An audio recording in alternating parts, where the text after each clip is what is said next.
नमस्कार भाइयों, क्या कभी आपके दिमाग में ये सवाल आता है कि आप जिस गांव में रहते हो उस गांव के प्रधान ने कितना काम किया है और कितना पैसा उसने खुद की जेब में रखा हुआ है।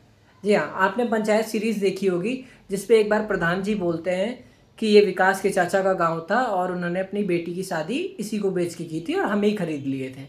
तो इसका मतलब है कि वो उनके पास पैसा था।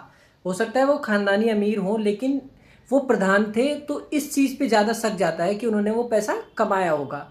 तो इसी प्रकार इन रियलिटी जो आपके प्रधान होते हैं, आपने देखा होगा उनके घर के बाहर एक गाड़ी चार पहिया आ जाती है जो कि प्रधानी जीतते ही कुछ दिन में आ जाती है।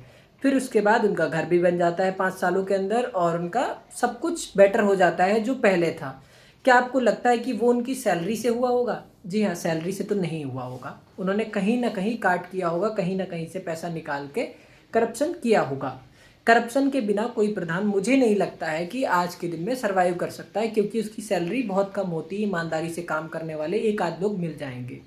तो आपने कभी अपने प्रधान से पूछा है कि आपने कितना पैसा हमारा ले लिया, आपने कितना काम किया, आपने कितना पैसा इंडियन गवर्नमेंट से उठाया और हमको नहीं दिया? जी हाँ, अभी देखिए उत्तर प्रदेश में चुनाव होने जा रहे हैं, लगभग 5 साल पूरे हो चुके हैं पंचायत चुनाव के। तो 5 साल में उन्होंने क्या क्या काम किए, आपको ये सवाल आपके प्रधान से पूछना चाहिए। ये गांव के लोगों का अधिकार होता है कि वो अगर चाहे तो वो आरटीआई फाइल कर सकते हैं। अगर आरटीआई आप फाइल कर दोगे तो आपको जवाब आपका प्रधान देगा। आप ऐसे पूछने जाओगे, शायद कुछ लोग ना दें, लेकिन उनको देना पड़ेगा। आपको बता दें कि प्रधानी का चुनाव एक सबसे कॉम्प्लिकेटेड चुनाव होता है, क्योंकि इस पे जीत सिर्फ और सिर्फ आपके व्यवहार पे निर्धारित। लेकिन क्या आपके उस प्रधान ने 5 सालों में कुछ काम किया है? अगर किया है तो कितना काम किया है और कितना पैसा अपनी जेब में रखा है?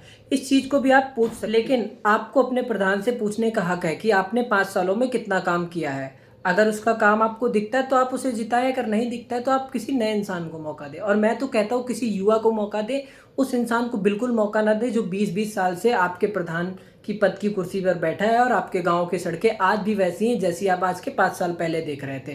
क्योंकि वो अभी भी काम नहीं करेगा और आपके वोट से सिर्फ अपनी जेब भरता रहेगा। तो मैं अब आ रहा हूँ हर एक उस गांव में जहाँ पे प्रधान जी हैं और उन्होंने पिछला चुनाव जीता है और उन्होंने काम किया है या नहीं किया है, इस चीज़ की जानकारी इकट्ठा करने और ये सारी जानकारी आप सबको देने। जी हाँ, मैं हर एक गांव में जाऊंगा और उस गांव से उस जानकारी को इकट्ठा करूंगा, ताकि प्रधान जी के द्वारा पता लगे कि उन्होंने कितना काम किया है और लोगों के लिए उन्होंने कितना सेवा भाव दिखाया है।